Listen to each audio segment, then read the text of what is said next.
आप देख रहे हैं प्लस इंडिया लाइव न्यूज। आज की बड़ी खबर बिहार से जुड़ी है, जहां मतदाता सूची के विशेष गहन पुनरीक्षण को लेकर राजनीति गर्मा गई है। SEIR पर ओवैसी का बड़ा बयान। AIMM प्रमुख और सांसद बैरिस्टर असदुद्दीन ओवैसी ने आज चुनाव आयोग के दफ्तर का दौरा किया और SEIR प्रक्रिया पर सवाल उठाए। ओवैसी साहब का कहना है कि अगर 15 से 20% लोगों के नाम मतदाता सूची से छूट गए तो नतीजे बहुत गंभीर हो सकते हैं।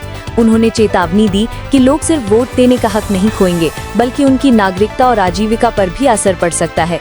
ओवैसी ने सवाल उठाया कि चुनाव आयोग इतनी बड़ी कवायद को इतनी जल्दी कैसे पूरा करेगा। उन्होंने व्यावहारिक परेशानियों की ओर इशारा करते हुए आयोग से मांग की है कि समय सीमा को बढ़ाया जाए और जन जागरूकता अभियान चलाया जाए।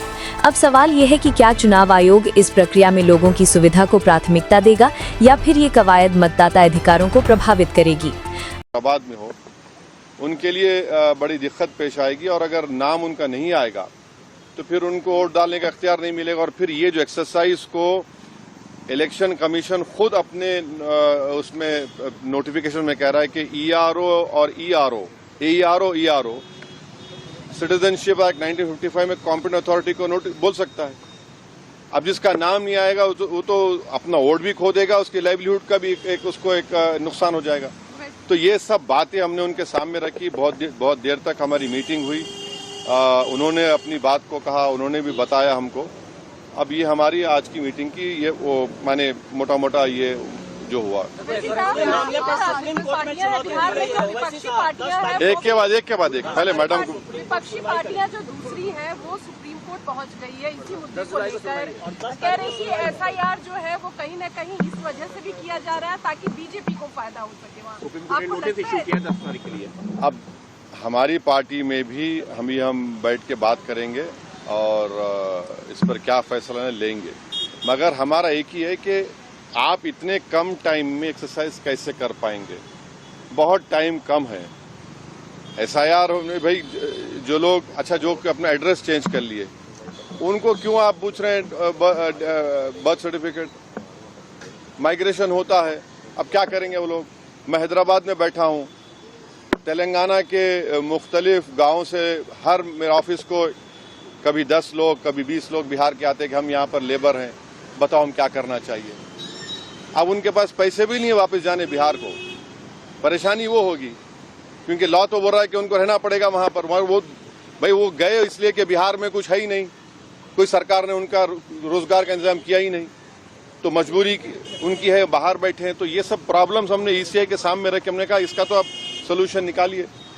चुनाव आयोग ने क्या भरोसा दिया आपको? काफी आप चुनाव आयोग खुद बोलेगा, मैं क्यों बोलूंगा चुनाव आयोग की तरफ से, क्योंकि वो तो अंदर से आप आश्वस्त नहीं आश्वस्त सवाल नहीं। देखिए हमने ये सब जो बातें आपके सामने रखी हैं, जो पॉइंट्स हमने सामने रखी उनके सामने जाके बोला हमने कि ये प्रैक्टिकल डिफिकल्टीज हैं, कैसा आप 1 महीने के अंदर कैसा करेंगे। तो उन्होंने कहा कि नहीं हम लोग BLOs को रखे हैं, वॉलंटियर्स को रखे हैं।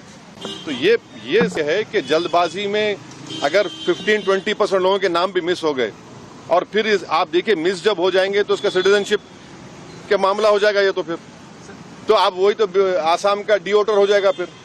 तो ये अप्रीहेंशन है, ये जेन्युइन अप्रीहेंशन है।